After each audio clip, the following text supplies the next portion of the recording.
Oke, bayangin deh, dari debu perbudakan, suaranya menggema dari tempat paling suci di muka bumi. Hari ini kita bakal kupas tuntas kisah luar biasa Bilal ibn Rabah. Namanya itu ya udah jadi simbol keteguhan iman dan keadilan. Nah, ini dia pertanyaan besarnya. Gimana ceritanya seorang budak dari pedalaman Afrika yang modalnya cuma ya rantai di kakinya bisa jadi suara yang paling ditunggu-tunggu jutaan orang. Suara yang jadi penanda fajar baru buat sebuah peradaban. Keren banget kan? Mari kita telusuri. Oke, perjalanannya dimulai di jantung Arabia, tepatnya di kota Mekah. Disinilah, di tengah masyarakat yang sangat kaku, kisah seorang budak yang bakal mengubah dunia dimulai. Jadi, siapa sih Bilal ini? Dia seorang budak dari Abyssinia, atau sekarang kita kenal sebagai Ethiopia. Tuanya, seorang pembesar Mekah yang terkenal kejam, namanya Umayyah bin Khalaf. Tapi, di dalam diri budak ini ada jiwa yang merdeka. Jadi pas ada pesan baru tentang satu Tuhan dan kesetaraan manusia mulai terdengar di Mekah, Bilal jadi salah satu yang pertama banget dengerin dan langsung menjawab panggilan itu dengan segenap hati. Coba dibayangin, seberapa jedar pesan ini di telinga orang zaman itu.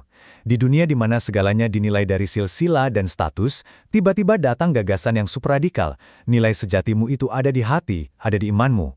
Buat Bilal, ini bukan cuma ajaran biasa. Ini janji pembebasan. Tapi, tentu saja, untuk keyakinan yang seradikal ini, ada harga yang harus dibayar. Dan harga yang harus dibayar Bilal ini, wah benar-benar menguji batas ketahanan manusia. Imannya ditempa dalam api siksaan yang, ya kita tahu, jadi legenda. Coba kita bayangin panasnya. Pasir gurun Mekah pas tengah hari bolong. Saking panasnya sampai udara pun kayak bergetar. Nah, disitulah arena penyiksaan Bilal. Panggung kejam yang tujuannya bukan cuma buat nyakitin badan, tapi buat hancurin jiwanya. Tuanya, si Umayyah itu, menyeretnya keluar setiap hari. Dia ditelanjangi, terus dipaksa tiduran di atas pasir yang panasnya kayak bara api. Ini metode siksaan yang emang dirancang buat rasa sakit yang paling maksimal. Dan seolah itu belum cukup, sebuah batu besar yang udah dipanasin juga di bawah matahari ditaruh di atas dadanya. Bayangin, beban dan panasnya jadi satu bikin dia susah nafas, penderitaan yang gak kebayang deh.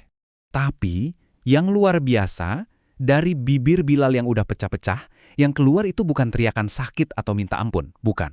Tapi satu kata yang diulang-ulang kayak detak jantung perlawanannya. Ahad, Ahad. Tuhan itu satu, Tuhan itu satu. Nah, disinilah keajaibannya. Makin keras tuannya maksa dia buat murtad, malah makin kenceng Bilal teriakin keimanannya. Setiap cambukan, setiap luka bakar, itu justru kayak menempa keyakinannya jadi sekeras baja. Penderitaannya justru jadi perlawanannya. Setiap penderitaan kan pasti ada akhirnya. Dan buat Bilal, fajar pembebasan itu akhirnya datang juga. Dan takdir yang menunggunya jauh lebih besar dari yang pernah dia bayangkan. Jadi, kabar tentang keteguhan Bilal ini sampai juga ke telinga Abu Bakar, sahabat terdekat Nabi. Hatinya langsung tergerak. Dia gak bisa lagi cuma diam aja ngeliat kekejaman ini. Langsung dia samperin Umayyah dengan satu tawaran yang mengubah segalanya. Dia mau beli kebebasan Bilal. Dan kebebasan ini gak murah loh. Abu Bakar bayar 7 auqiyah, itu jumlah yang lumayan besar zaman itu. Tapi transaksi ini bukan sekedar jual beli budak biasa ya. Ini tuh sebuah pernyataan. Pernyataan bahwa di mata komunitas muslim yang baru ini, nyawa seorang Bilal, seorang saudara seiman, itu tak ternilai harganya. Nah, setelah merdeka, Bilal dapat kehormatan yang luar biasa besar. Dia bakal jadi seorang muazin. Ini bukan cuma peran biasa ya, ini posisi yang sangat dihormati. Dia yang jadi suara pemanggil seluruh komunitas untuk beribadah. Pertanyaannya, kenapa harus Bilal? Ternyata Nabi Muhammad sendiri yang memilih dia. Kenapa? Bukan cuma karena suaranya yang bagus dan lantang, tapi yang lebih penting karena imannya yang super kuat yang udah teruji di tengah siksaan. Nah, kombinasi inilah yang bikin dia orang yang paling pas untuk peran super bersejarah ini. Dan sekarang kita sampai di puncak ceritanya. Momen yang jadi bukti dari segalanya, saat dimana roda sejarah berputar dan keadilan akhirnya menemukan suaranya di atap Ka'bah.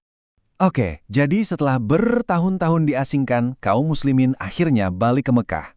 Tapi bukan buat balas dendam loh, mereka datang dengan damai. Bahkan ada pengampunan umum buat semua yang dulu memusuhi mereka. Nah, di tengah momen bersejarah ini, semua mata tertuju pada Nabi Muhammad dan beliau ngasih satu perintah yang bakal mengguncang fondasi masyarakat Mekah saat itu. Apa perintahnya? Beliau memerintahkan Bilal untuk naik ke atas atap Ka'bah. Coba kita bayangin ini sebentar.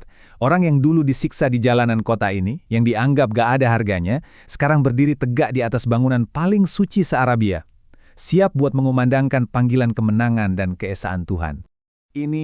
Inilah revolusi yang sesungguhnya. Orang-orang yang dulu menyiksanya, sekarang berdiri di bawah, nunduk, diam, dengerin suara Bilal menggema ke seluruh kota. Benar-benar pembalikan takdir yang sempurna. Tapi suara azan dari atap Ka'bah itu baru permulaan. Warisan sejati Bilal itu bukan cuma gema suaranya di udara, tapi gema dari kisahnya yang abadi, yang jadi mercusuar harapan buat generasi-generasi setelahnya.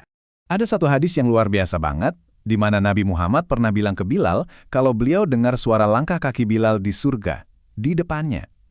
Ini bukan berarti derajatnya lebih tinggi dari Nabi ya, tapi ini nunjukin betapa dekat dan tingginya kedudukan spiritual Bilal di mata Tuhan.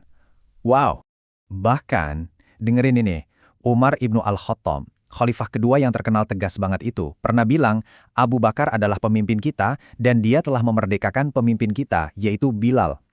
Coba bayangin, seorang mantan budak disebut pemimpin oleh salah satu orang paling berkuasa di dunia waktu itu. Ini bukti nyata rasa hormat yang dia dapatkan.